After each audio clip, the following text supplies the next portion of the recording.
The following is a Comfortably Zoned Radio Network production. Hi, everybody, and a very pleasant good evening to you wherever you may be. This is Comfortably Zoned Radio, and it's time for Dodgers baseball. A tale of two cities, from Brooklyn to Los Angeles. My name is Peter Trunk. My partner is Ron Rabinovitz. Our other partner, Fred Wallin, is on assignment. He's not going to be with us tonight, but I'm happy to report that we have a wonderful guest, a friend of the show. He's been on numerous times, many times, uber Dodger fan from Brooklyn down to South Florida now, Bernie Rose. Bernie, how are you? Very well, very well. How are you doing tonight? I'm doing well. And Ronnie, I didn't mean to ask you how you were doing, Ronnie. How you doing, Ron? That's okay. I'm doing great. 95 degrees here today. Out in St. Paul, Minnesota. I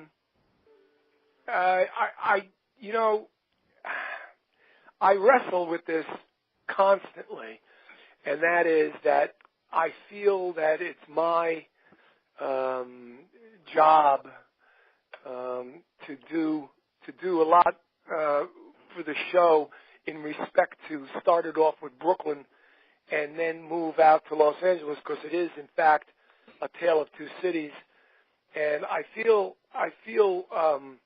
guilty tonight that I have nothing planned for the Brooklyn side of the show. We're going to fly right out to Chavez Ravine. But there's so much to talk about with these Dodgers, the 2018 Dodgers, that I asked Bernie to be on the show, and he nicely said that he would make room for us and he would come on the show. And I want to pick his brain tonight. We want to talk about the Dodgers. We want to talk about the manager. We want to talk about everything. You name it. The trades, the rumors, what went right, what went wrong, what's the deal? All of a sudden, they're stealing home. They're bunting. They're stealing bases. I didn't mean to say steal home, but they're safety squeezes. All of a sudden, this is all brand new to me. My head is spinning, and I need some perspective, and I need it from other people, and it's going to have to be from our guest. Bernie, talk about whatever you want, but let's talk Dodgers. Go ahead.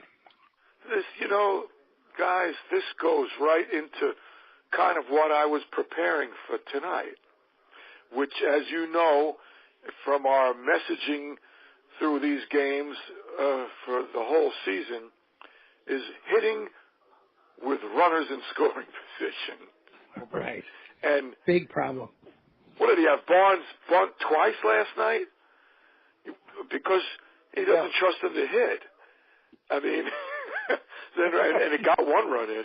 I mean, and that's the reason why. I'm not really sure what he's thinking a lot of the time, Roberts, that is, because, but on the other hand, the backup catcher has not done much of anything this year. And last year, he had some great, timely, important hits. Barnes actually won the starting job at the end of the year. Right. He sure did. Right. Yeah. Absolutely. Yeah. Now, I don't know what's happened to Barnes, but and that falls into why Roberts had to do that. What I don't understand about Roberts is when there's a day off the next day, what are you resting Turner for? He's back. He just came off the DL. He's only played 2 games. He just had 11 games off. Yeah. And there's a day off the next day he doesn't play. The only answer I have to that is like a stock answer that I have with all baseball, all Major League Baseball teams. We are not, and you'll be the first one to admit this, we are not privy to the information. No. We're not in the clubhouse. We're not in the manager's office. We don't know who's got a tweak here, a tweak there, who's got a bellyache, who's got a fever, who ripped his fingernail off during the afternoon or whatever. We don't know any of this stuff. And You're right. we don't know if Turner went and asked him for the night off. We don't know that, but it is. I agree with you, generally speaking, in this subject matter. When a guy goes 3 for 4 and he hits a home run and a double and stuff, and he's not playing the next night. Exactly. It's a certain kind of pitcher. It's a certain, this other guy's pitching or whatever, Well, I follow baseball very closely, and I'm sure you guys do too. One of my other teams that I follow very closely besides the Dodgers is the Boston Red Sox, and they have a guy on their team that they got from Toronto named Pierce, Steve Pierce. He's a secondary type of player, but he's got some power. And the other night, he had 3 home runs in one game against the Yankees. Now, he wasn't scheduled to start the next game. He was starting because the Yankees had a left-handed pitcher on the mound. And Pierce hit 3 home runs, like I said. The next day, the Yankees had a right-handed pitcher, but the Red Sox started Pierce again, even though it was a right-hander. And he hit a home run. See? He had 4 home runs in like 5 at-bats, 6 at-bats over the 2 games. So when you got a hot hand and the ball looks big to a guy, I don't see how you can sit him down. That's really, how I feel. I never understood that. Right. Exactly. It's the analytics. And he's done that the analytics. numerous times this year. Yeah. It's with the all these analytics, guys. Which I don't like. When Kemp was so hot, which unfortunately he's not right now, but he did get a timely hit last night to knock in a run. But the last, 2 weeks, he's been struggling. And the whole season, he was so hot. He had a couple of games where he was just smoking. The next day, he's sitting down. Play the man. I just, you're going to take him out for Hernandez? Hernandez is a good backup, but, he's still hitting only 210 or whatever, 220, whatever he's hitting. Right. When you got a guy that was, for most of leading up to the All-Star game, was hitting like first, second, or third in the league. Yeah. Right. And he kept sitting him down for a lot of games. Yeah. So when you talk about Roberts, sense. So what do you guys think? Is this all coming from upstairs, or is it just his management style, or both? I think it's the analytics. By and large. I think it's analytics. And I don't like analytics. Which is coming from upstairs, right? Well, sure, of course. Yeah. I like playing the hunch, like this manager in Boston did with this Pierce. Yeah. That's a great thing. He's hot. Leave him in there. Absolutely. When a guy is hitting the ball like this guy Pierce, he had 3 home runs in a row against the Yankees. Everything slows down for a guy like when you're in a slump, the ball looks like a Midol tablet. Right. But when you're hitting like that, when you're hitting 3 home runs and 3 at bats, the ball looks like a softball. It's huge. Right. The game slows down. You're red hot. There's no reason to sit a guy down the next game when he's in a streak like that. When he's on fire. And you're right, Bernie. You're right, Bernie Rose. Manager Roberts has done that not only with Kemp, but with other people too. All season long, last season, and we're going to hear the other folks say, well, you can't argue with success. The Dodgers have won the National League East 4 years in a row, and they're headed to win it again this year. Well, there's always margin for improvement with any team. I guess right now, as we speak, right tonight, the only team that doesn't need a margin for improvement would be the Boston Red Sox, because they've got 80 victories already, and you just can't stop them. But everybody else, including the Astros, including the Yanks, including the Cubs, including our Dodgers, they have room for improvement, and they certainly have room for improvement. I mean, come on, let's get real. You know what I mean? Well, a lot of these teams have had a lot of injury problems. Yeah. Like, the Dodgers have had, and certainly Houston and Yes. and a few of the other teams. Well, you know something? Let me stop you right there. And I do not want to make this into a Boston Red Sox radio broadcast here, but the Red Sox lost Pedroia. They lost Devers. They lost Sale. Sale hasn't been there. The best pitcher in baseball hasn't been active in the last 10 days. But they just keep scoring 10 runs every night. The Red Sox are on That's ridiculous. I know. The Red Sox are on a clip to win 114 games and score 1,000 runs. It's absolutely mind-boggling. It's mind-boggling. And this happens all the time, and you're going to remember this when you think about all the years going back to Reggie Jackson.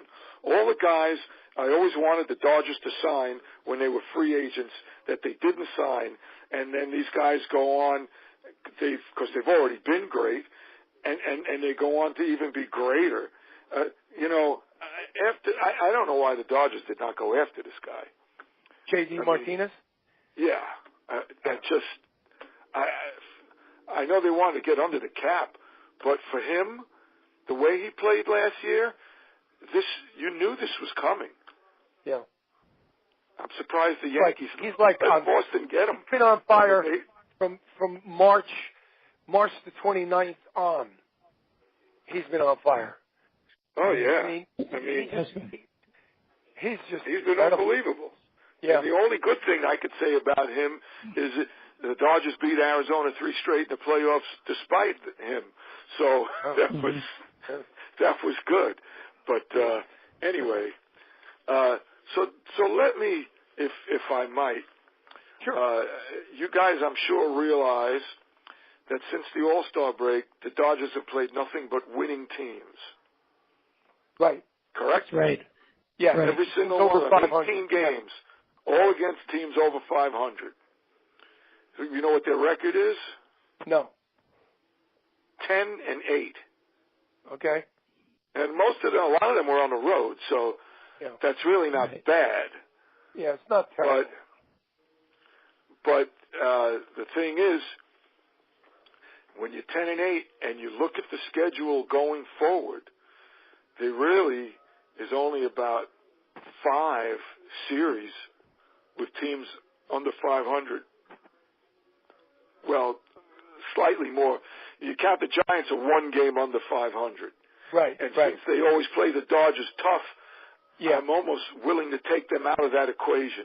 Yeah, that's a different animal, the Giants. Right. And so that means for the rest of the way, they have 2 series with the Padres, 1 little 2-game set with Texas, 3 games with the Mets, who they swept earlier, and a series with Cincinnati, who they couldn't even beat earlier, and that's one of the worst teams in the league.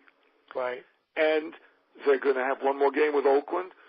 They've got Colorado, 2 series. They've got Seattle coming up. Of course, 2 more with Arizona. 2 with St. Louis, who now is playing good baseball. Yeah, they are. And is over 500. And then 2 with the Giants. So, and if they're only going to play 2 games over 500 against winning teams, if you throw in the few teams that they may do better against, if they only play 6-7 games over 500 the rest of the way, they could be in big trouble. Yeah. Mm-hmm. They're on a pace to win 90 games right now, as we speak. I hope they do, because that may be enough to do it. I don't know. It probably would. If it's not enough to do it winning the division, if they tie for the division, how do they do that, Bernie? Do they let's say they tie with Arizona, they go to the season series against each other, and then that other team does the wild card? How does that work? I think they ditched the 1-game playoff, didn't they? Didn't they get rid of that about a year ago or 2? I don't know. In a tie? I don't think so. In a tie, I don't think so. I think it's there are certain scenarios where they go to the record, but they may still have a 1-game playoff. I mean, the Dodgers and the Rockies and the Diamondbacks are only separated by 2 games, the 3 of them. I know. Right. So it's pretty crazy. Oh, it's going to be very interesting. You know, all those games throughout every month of the season. I don't know about March, but April, May, June, July. Bernie and I have been messaging back and forth when they would lose games that they had no business losing. And we always were saying back and forth, we're saying, this game tonight will come back to bite them in the ass at the end of the season. Right. And there's been about 7 or 8 of those games. Am I right, Brian? Am I exaggerating? That's right. No, you are not. And Ron's been involved in this with us as well. Yes, he has. Yes, he has. knows. And the bullpen right, Ronnie? has been absolutely. The bullpen has been difficult. And I've always contended every game you win in April and May and June is one less game you have to win in September. Absolutely. But, Absolutely. It's so important to get off to a good start and keep going. I was trying to get some information on Fields when he's coming back and Ryu. I got bad news on Ryu. What happened? Yeah, Ryu's last minor league start, he's throwing 88 miles an hour. Boy. He might be was done. so good before he got hurt. Unbelievable. 88 miles an hour. He was throwing 95 when he was a kid, 3 years ago. Yeah. He's throwing 88, so they're figuring him, if they can get him up to 90, 91, they'll use him in relief. Mm-hmm. That's the latest I've heard. Okay. Well, here's the thing. In these last 18 games since the All-Star break, the bullpen has given up no runs 9 times. Let's see, 2, 4, almost 9. 8 times. Right. They've given up only 1 run a couple of times and 2 runs 3 times. So, and that's with a lot of innings. So believe it or not, with all the guys hurt and all these guys, they just keep bringing up, sending down, bringing up, sending down. They haven't done bad. And if you take away the one blowout, 14-0 the other day, when the bullpen gave up 9 runs, then in all the other 17 games, the most they've given up is 3. That happened 3 times. The funny thing about that is they won 2 of those. And so the bullpen, believe it or not, with all these names of guys we don't even know, hasn't been so terrible. No, it hasn't. But let me throw these at you, and you're going to know what it is as soon as I start. Go ahead. I'm going to start with last night.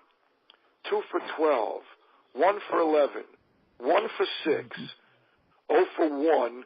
That's because they lost 2-1. They had nobody on base. Right. The one game they scored 21 runs. They went 7 for 9 with runners in scoring position. This is where I'm going. Let me continue. 1 for 10. Okay, 0 for 1 on a 2-hitter. They lost 1-0. So 0 for 5, 1 for 2. On another one, they lost 4-1 on a 2-hitter when they almost got no hit.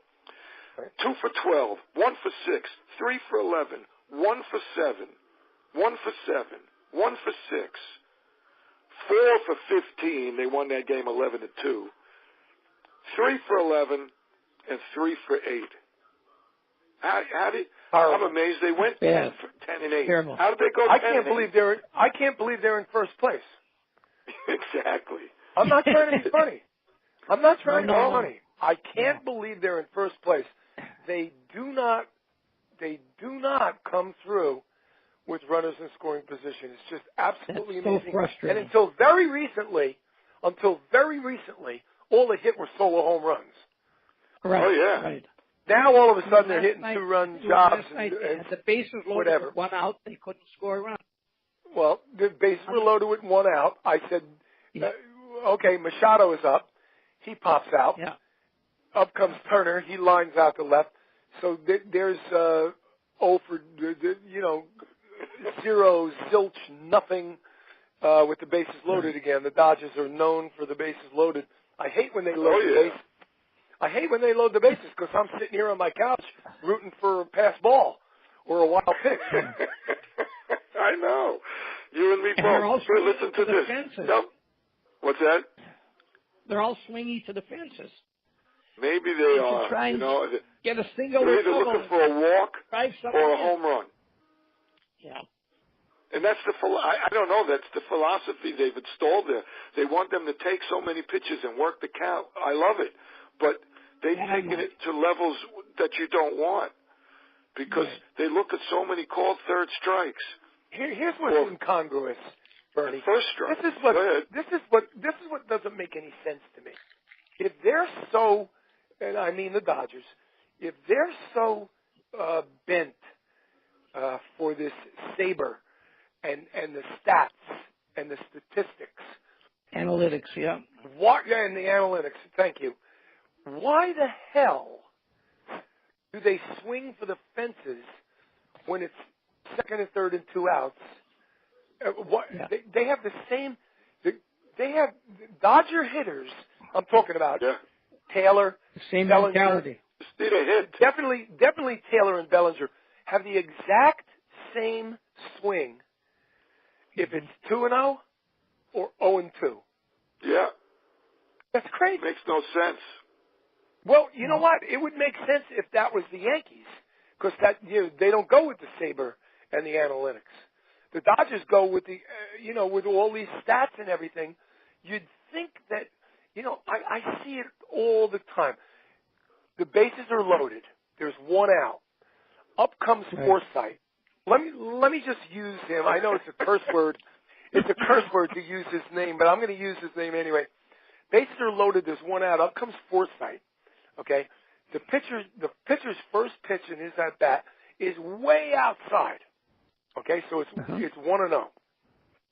The second pitch is just a little bit off the corner on the inside. It's 2-0. He's taken the next pitch.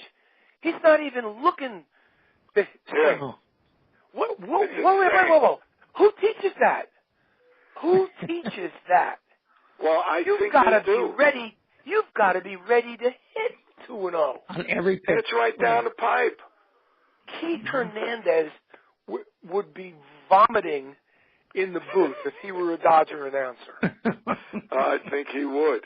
If the count is 2-0, or even 2-1, or 3-1, you got to be ready for that fastball, and you've got to be swinging. You've got to be aggressive.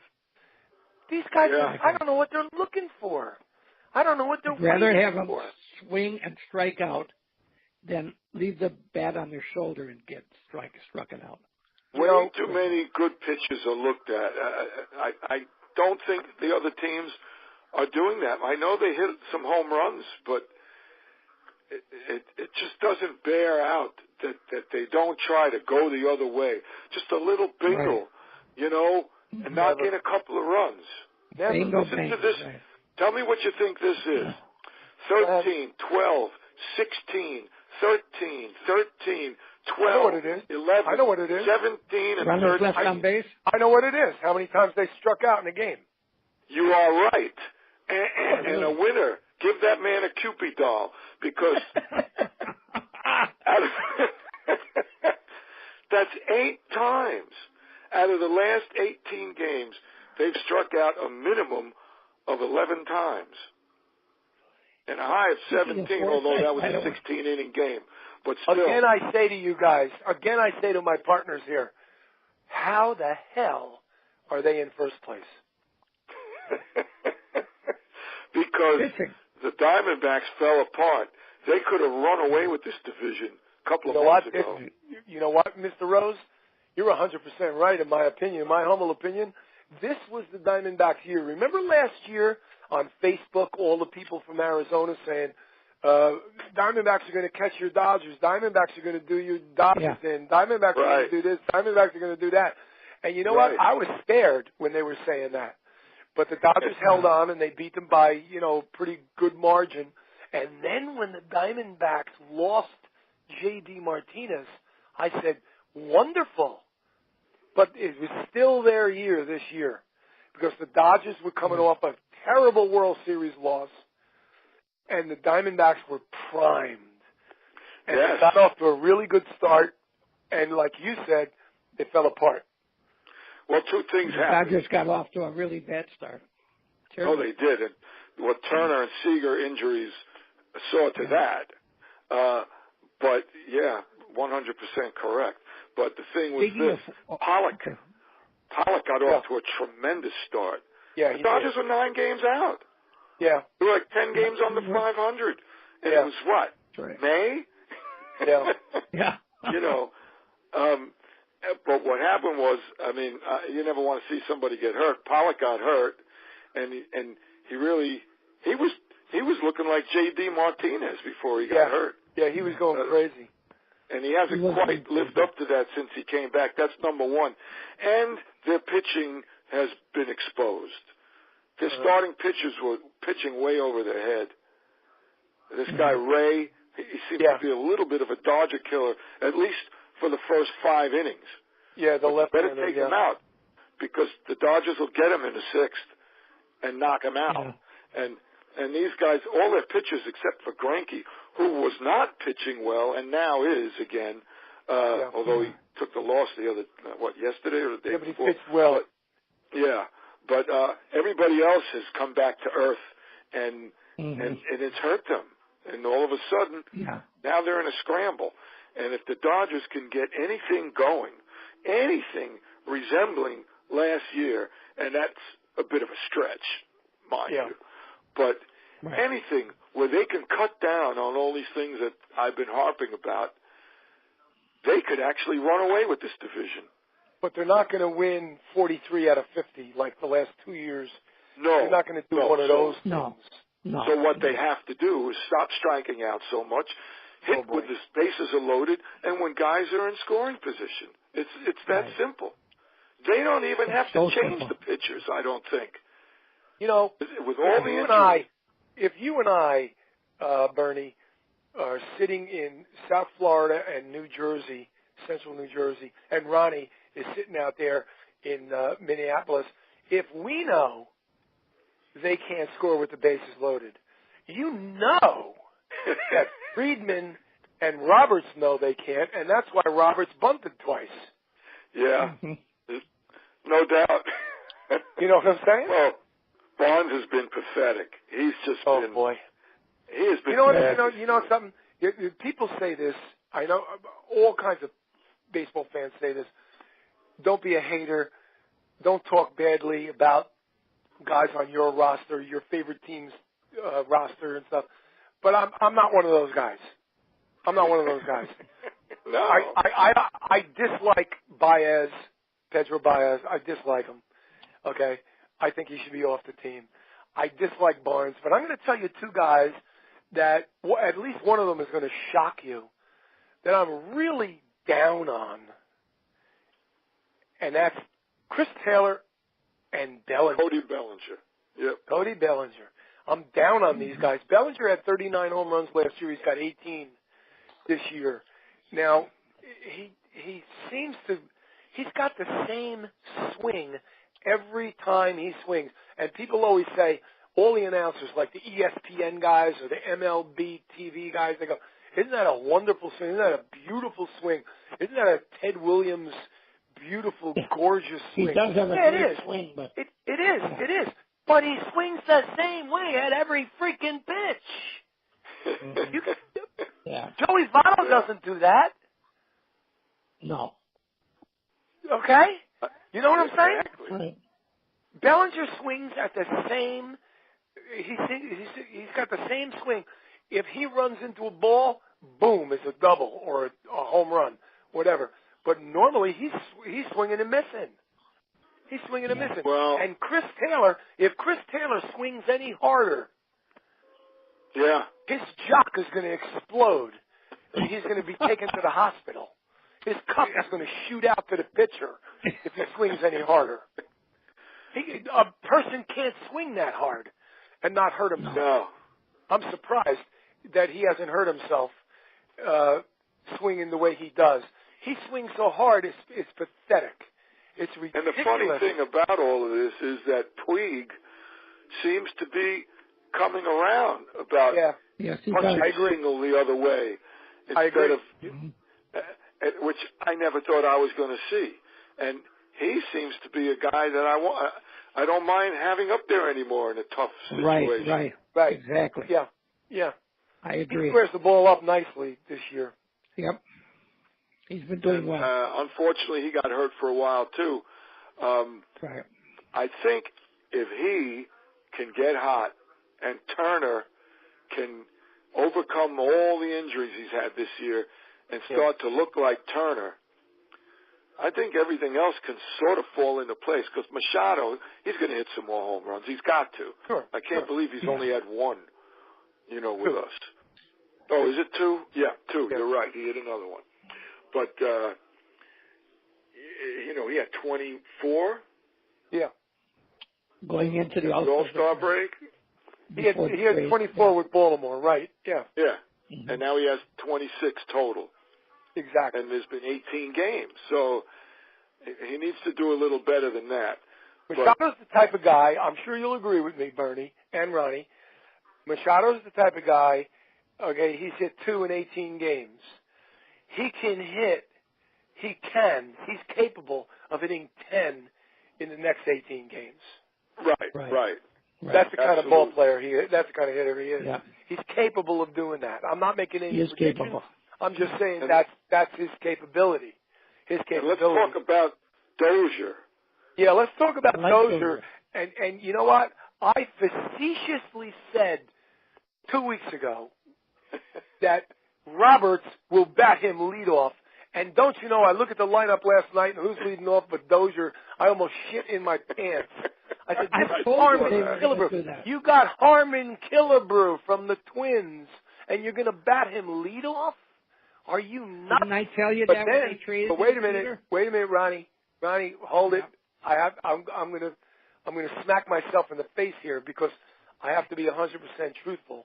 I'm looking at the Dodger lineup, and I'm looking at Dozier's on base percentage. Since he's a Dodger, it's like 571. There you go. I take it back. Maybe you can experiment, put him up there first, but still, he's a home run bat to me. He is. To me, he's a home run bat. Oh, he is. And in the second half, right, Ron? To have Kike Hernandez batting cleanup. Generally hotter.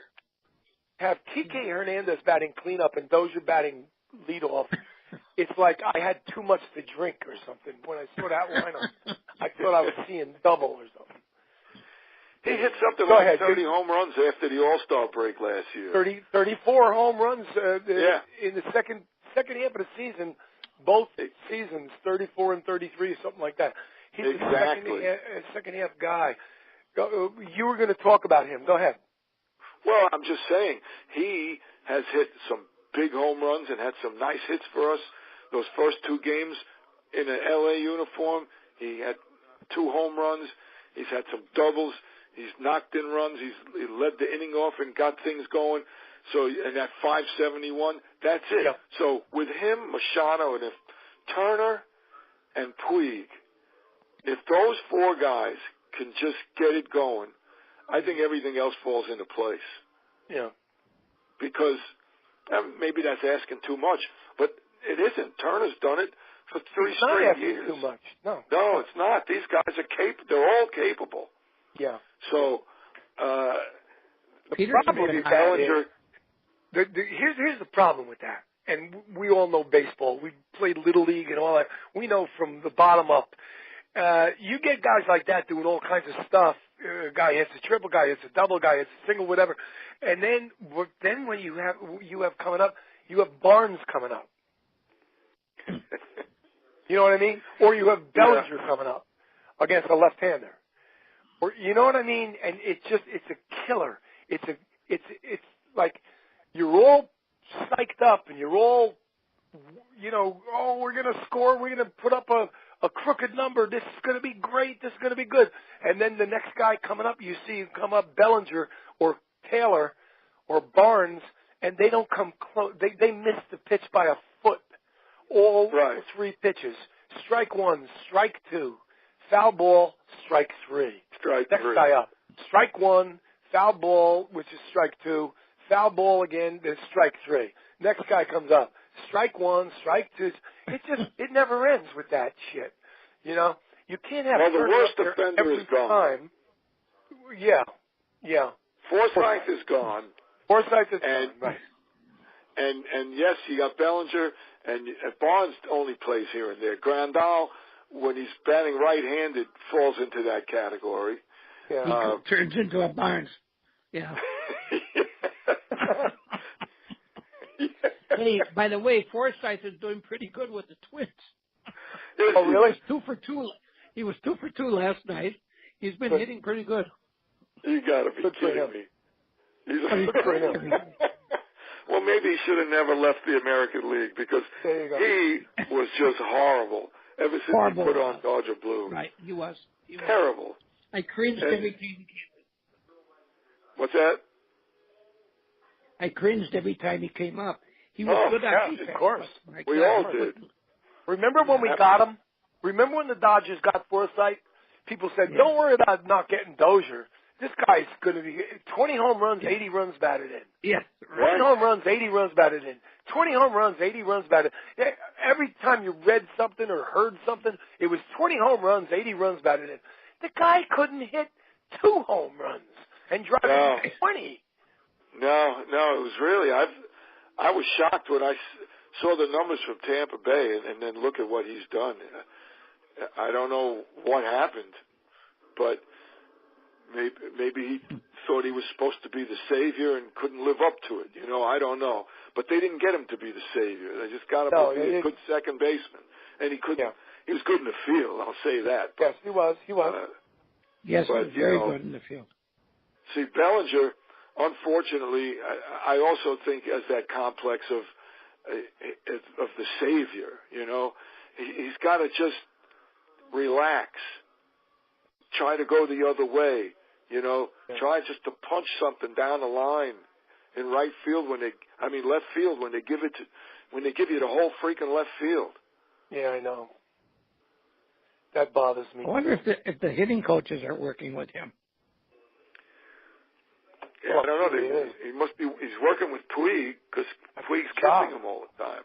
But he's always kissing the guy. Turner Ward. But anyway. So that's what I came away with all this, and I look at some of the other stats going against us. It's not quite as bad with the runners in scoring position, but there's some bad ones, you know. But there's also some games where they're knocking in the guys. That's why we only won 10 out of 18. But that being said, I think teams like the Cardinals, they can beat the Cardinals. The Giants, they should beat the Giants, although I don't know what their thing is with the Giants. They're so much better than the Giants, or they should be. Colorado, they should beat these teams. So, you know what? They always have trouble with Colorado, though. They always have trouble in Colorado. They definitely should beat the Cincinnati Reds and the New York Mets. Yep. And you said they have games coming up with them and the San Diego Padres. Now let's see who eats what, because if you don't beat the Padres, the Mets, and the Reds, you don't deserve the division. Exactly. Well, they swept the Mets and the Padres the last time they played them. There you go. They lost 3 out of 4 to Cincinnati, didn't they? That's not good. No. Yeah. You got to beat up on the bad teams. Got to beat up on them. Yeah. Absolutely. They don't play them till the middle of September, so the 10th, 11th, and 12th. All right, Bernie, do you have anything? We're talking Dodger baseball here with Ron Rabinovitz and Bernie Rose. Bernie, do you have anything on the pitching staff, whether it be the starters or the relievers? You want to talk anything about pitching? We've been talking about their hitting or lack of same. Let's talk about pitching. Do you have anything there?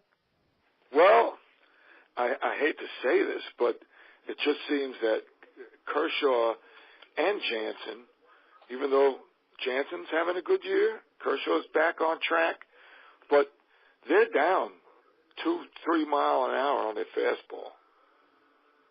Have you concerns there? Yeah, I do. And I'll tell you why I have concern. I have concern there because of their ages.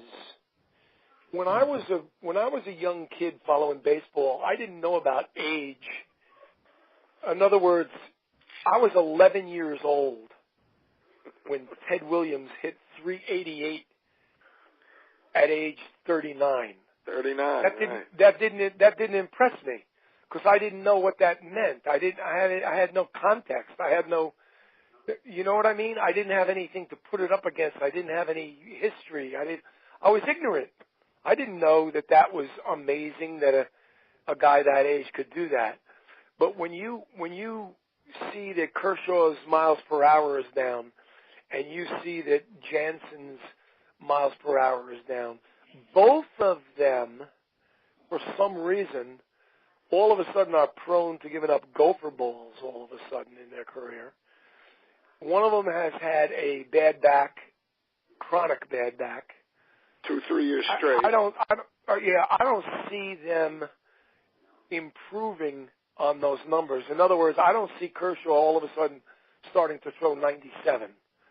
And I don't see Jansen starting to throw 97 or 98. I don't see that improvement. I see like they're not going to go downhill 100 miles an hour, like falling off a cliff. But let's face it, both of them are probably over the hump of, when you're working your way up to greatness, and then you hit that plateau of greatness, and then you're on the other side of greatness. You're going down a little bit. Okay? It happened to Mariano Rivera. Remember? Oh, yeah. He was unbelievable. Did he go south completely? No. No, not at all. He just came back to earth a little bit. And that's what's going to happen in the future with, I'm afraid, to Clayton Kershaw and Kenley Jansen. Because, let's face it, that's Mother Nature. It has to happen that way. Unless you're taking steroids. No, yeah. Unless you're like Nolan Ryan, where all of a sudden your stats start getting better at age 36. Right. he did. Ridiculous. Absolutely ridiculous. Yeah. But that's my feeling on both Kershaw and Jansen. What are your feelings, Ronnie? Yeah, I feel the same way. I do. When Jansen that brings up a great point. Do you re-sign? I'm going to play devil's advocate here. I was just going to ask you. Go ahead. Do you re-sign Kershaw this winter? Do you give him? He's making $35 million a year. Well, here's the deal. Do you make him offer him a 6-year contract worth $38 million a year? What do you do? No, you don't. I don't know what you do. No. You can't offer him $30 million a year like he's been getting, or $35, I think, this year. Now here's the problem, if I'm not mistaken, and I hate to use the word problem because it's Clayton Kershaw, but he has the option, doesn't he? He can opt out, but he can. He's signed for next year with the option to opt out. Yes, but if he does, you going to sign him for that kind of money again? I'm not. I would have to say no. I'm not. I'm telling you. But if he decides to stay, let me tell you, Bernie. Let me remind you. You're talking to a guy sitting here in New Jersey who was all for trading Kemp at the deadline. Right. Okay? Really? I was all for it. I was all for it. I know you were. Kemp. I remember. I was all for making big, gigantic, earth-shattering moves. So when you tell me... Because you didn't think this was the year, right? Well, that was one reason I didn't think. But what I'm saying is Kemp will never again have the tradability he had in late June, early July. Very true. 340. He was hitting 340, leading the league in home runs and runs batted in. You trade him. Don't you learn anything from Branch Rickey? That's when you trade him. You know next year he's going to have 7 home runs and hit 233. He's going to play like 90 games. It's over for him. The same thing with Kershaw. Now, Kershaw does all this work in Africa. He builds schools. He gives money. He does this. He does that. He bleeds Dodger blue. He's a Dodger. He's this and that. Are you rooting for Kershaw or are you rooting for the Los Angeles Dodgers, the laundry, the jersey that says Dodgers in script on the front? That's what you're rooting for. So you know what? You got to swallow all that other shit. You got to swallow it all.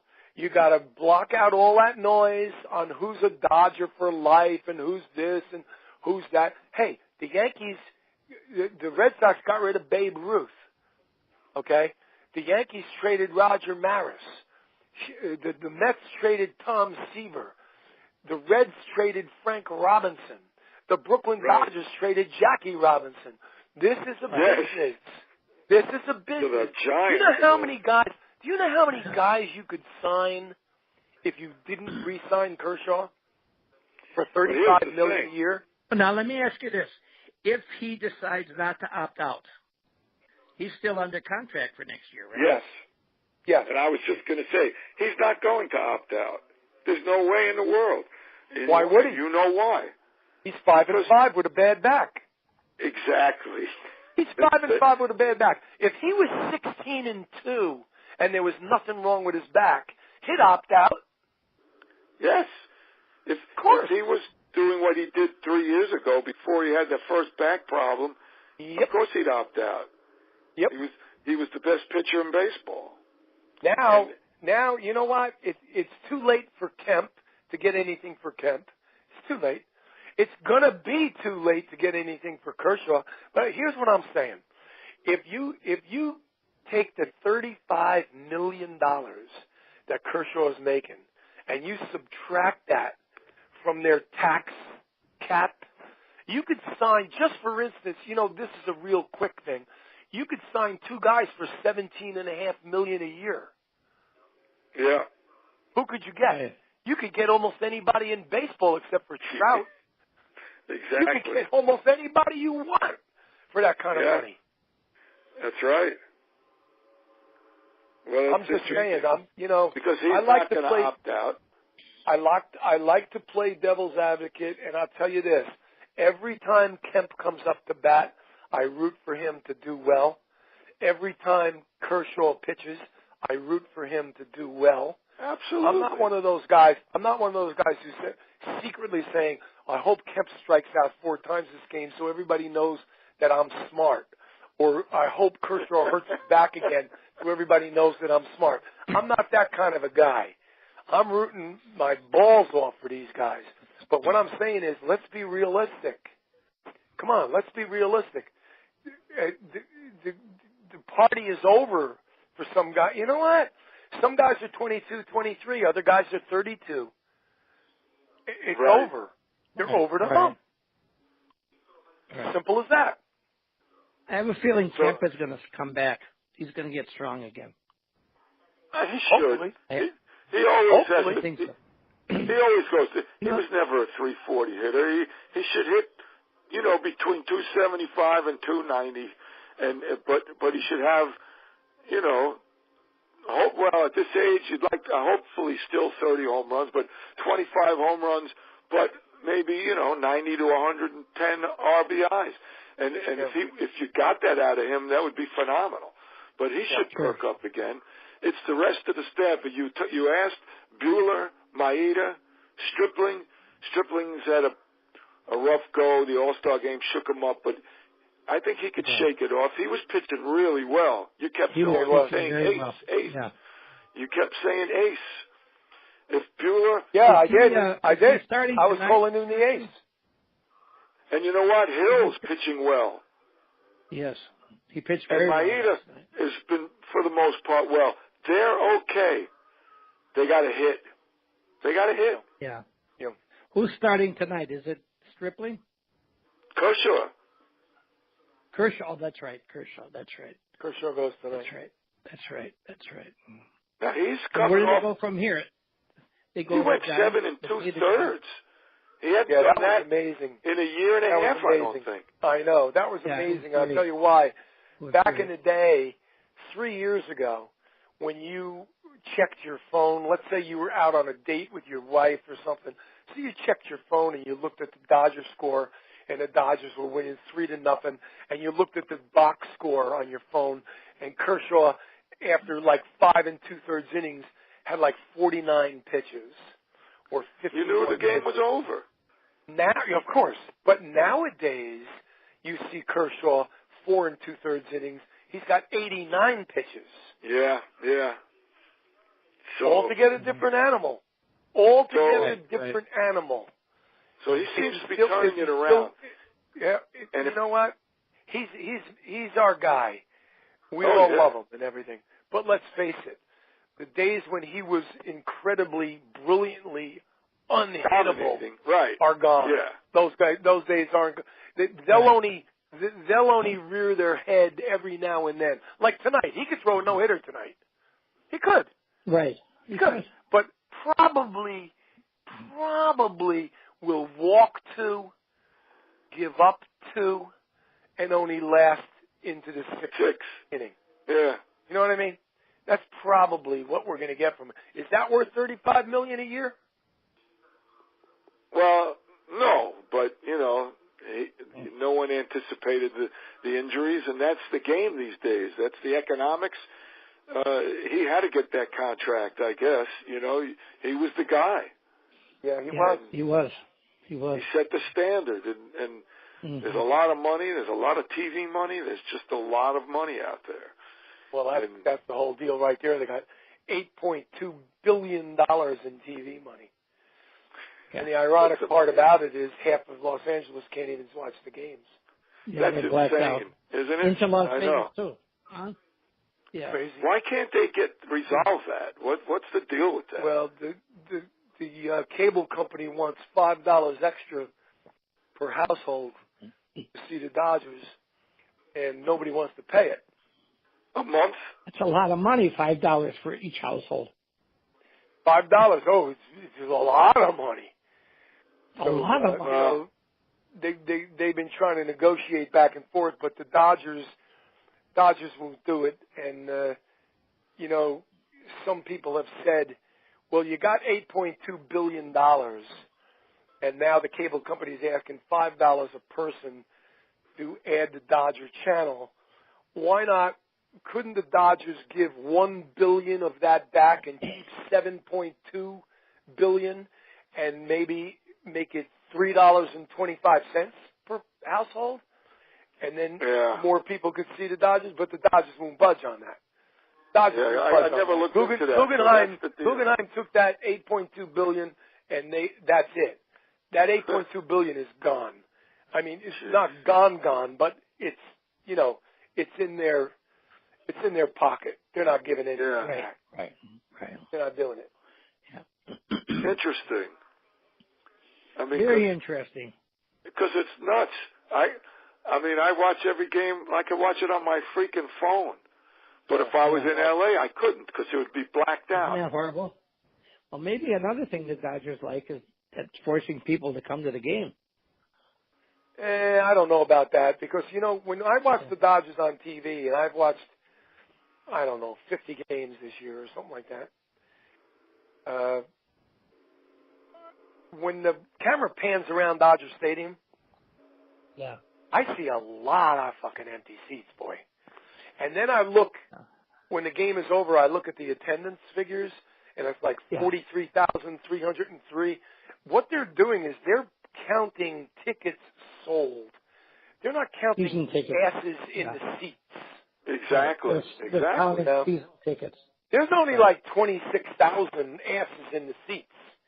They might have sold 45,000 tickets, but they got 26,000 asses in the seats. The triple deck in fair territory on both foul lines, left field and right field, totally empty. Yeah. Totally. Interesting. Yeah, you're right. No, they do count the season ticket holders. Yeah. That's right. Oh, yeah. They always in the corporate seats that nobody takes or, or what have you. Exactly. Yeah. the least of their problems is attendance. Mm-hmm. You know. No, they have a million more problems.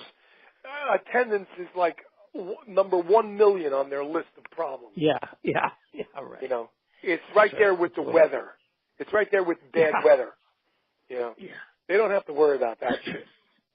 No, they don't. I question not moving guys. Now I know this is a bad year for that stuff because they wanted to stay under the tax cap, and they did very well when they got Dozier for Forsythe, and they got the Twins to actually pay Forsythe's salary.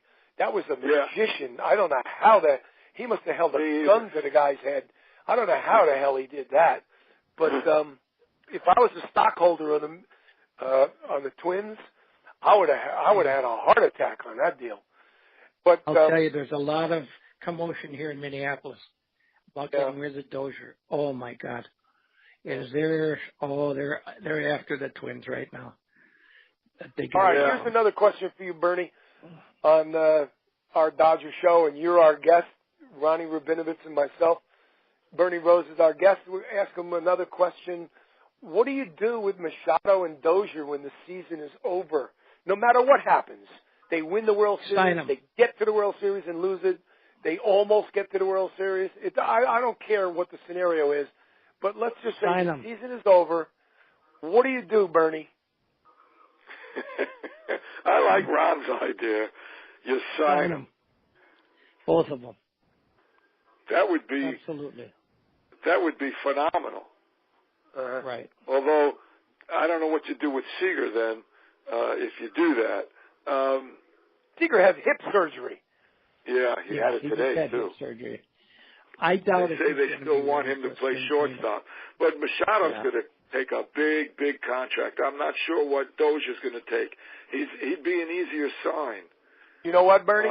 They're not worried about money this winter because they've reset their standard. They can only be fined 20%, not 50%. Right. So they're going to blow. They're going to blow past the cap. There's no doubt about it.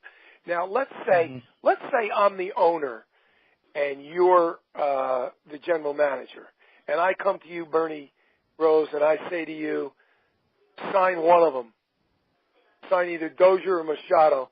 It's up to you. I don't care. You're the general manager. We can't sign both. We're going to sign one. What do you do? Wow. Well, you sign Machado. You sign Machado. He's the young gun, no? I mean, yeah. He's the guy you want. I mean, if you have hold it now. He's only 26. Time out for a second. 26. Time out for a second. You sign Machado. You're going to have to pay Machado like $35 million a year. You got Kershaw for $35 million a year. Dozier is only going to cost you like $17 million. Well, that's what I was thinking about too. That's a very good point, Peter. So very good point. You re-sign Dozier and then you go after somebody else. That's the move. That's the move. Yeah? Because Seager could be ready to go, and if he's not, you can get somebody else. But you know what? And another thing is, if you had to, until Seager was ready, you put Taylor back at short. As long as you got Dozier and Turner, then you got somebody hitting. But it's just when you had Forsythe in there every day, and Taylor in there every day, and Taylor has his moments at least. Forsythe never had a moment. Never. You know? No. And I'd be okay with Taylor in the interim again, and because he could play anywhere, you know. And if you had to, you know, that would be the move. I don't know that Machado's. I wouldn't pay Machado $35 million a year, from what I've seen so far in a Dodger uniform. I wasn't watching the Orioles games. Right. I saw the numbers, so we were all excited. We were jumping up and down. We were. But I haven't seen that, although his on-base percentage is good. Yes, it is. Yeah, it's very, very good. He gets a lot of walks. They don't want to pitch to him. Yeah. And I don't blame him. Yeah. They don't want to pitch. And maybe that's why we haven't seen it. You're right. Yeah. He's walking a lot. He's very talented. If you look at the pitches that he gets when he comes up to hit, they suck. They're either way inside, way outside. They don't want to never pitch to throw. him. No, of course they don't. Yeah. Of course they don't. They don't want to pitch to the guy. So, I'm glad he's not stretching, and reaching and striking out on balls in the dirt and stuff. He's done it a couple of times. Yeah, he has. By and large, too. he's holding back and he's taking those walks. But right. They don't want to pitch to him. They just don't. That's why if Turner starts being Turner and Puig starts looking like last year, and now you got Dozier. Just remember last year, they couldn't pitch around anybody. And that's why they did what they did. Exactly.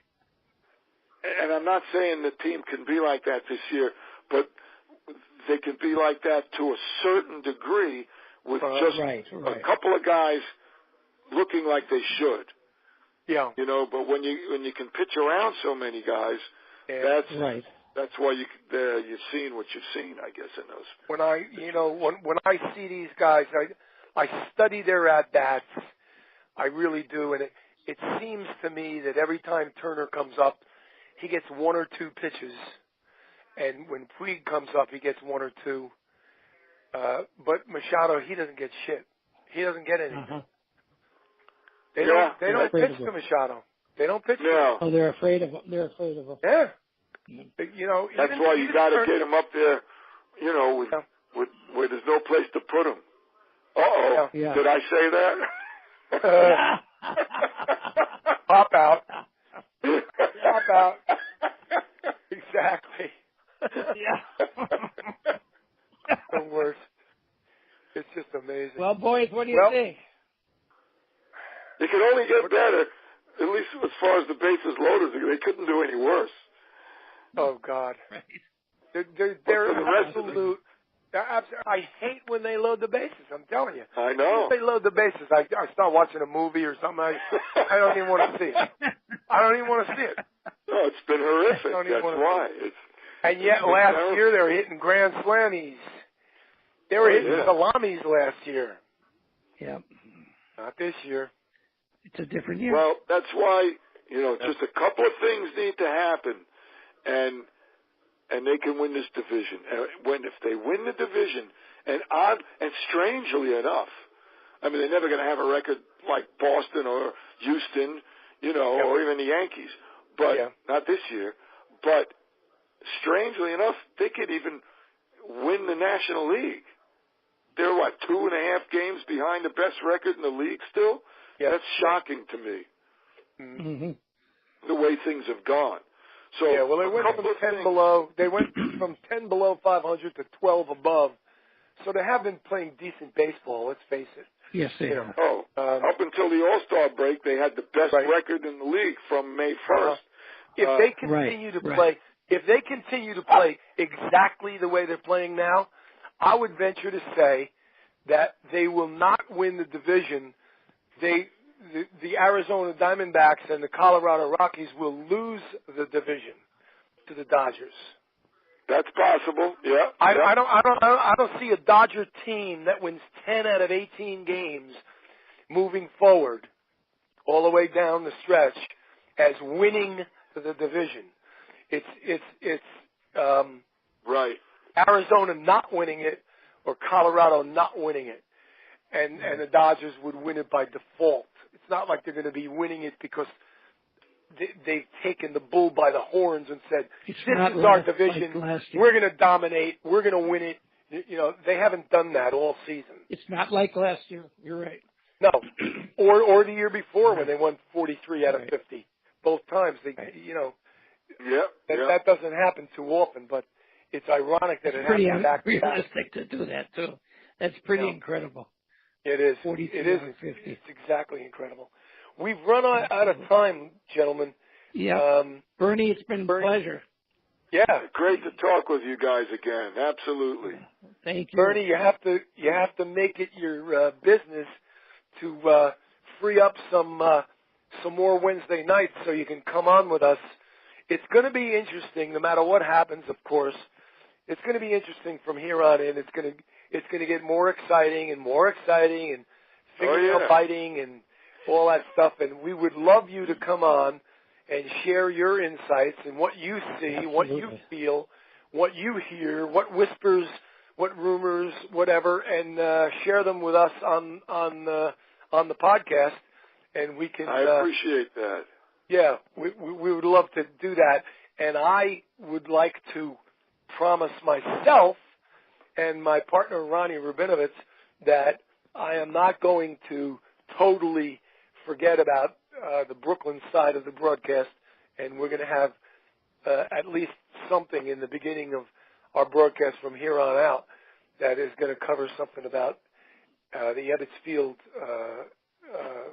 iteration of the bump. Absolutely. But anyway, that being said, thank you very much, Bernie Rose. We appreciate it, and don't be a stranger.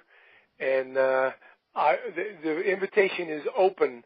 If you message me and say I'm free Wednesday, August, whatever, or September, whatever, you just let me know, and got it. We'll make room. That's right. We'll make room for you. Absolutely. And absolutely. It'll be a lot of fun. It'll be a lot of fun. All right. All right. Good night, Ronnie Rabinovitz. Thank you very much, partner, as always. And Bernie Rose, thanks for coming on. And for letting both me of you guys run my mouth off. Oh yeah, it's good. But we love it. We love it. We love it. We love it. We love it. That's what a fan does. That's why we let you out. That's what a fan does. That's right. Okay. All right, guys. All right. Take care. Good night, guys. Good night. Good night. Bye-bye.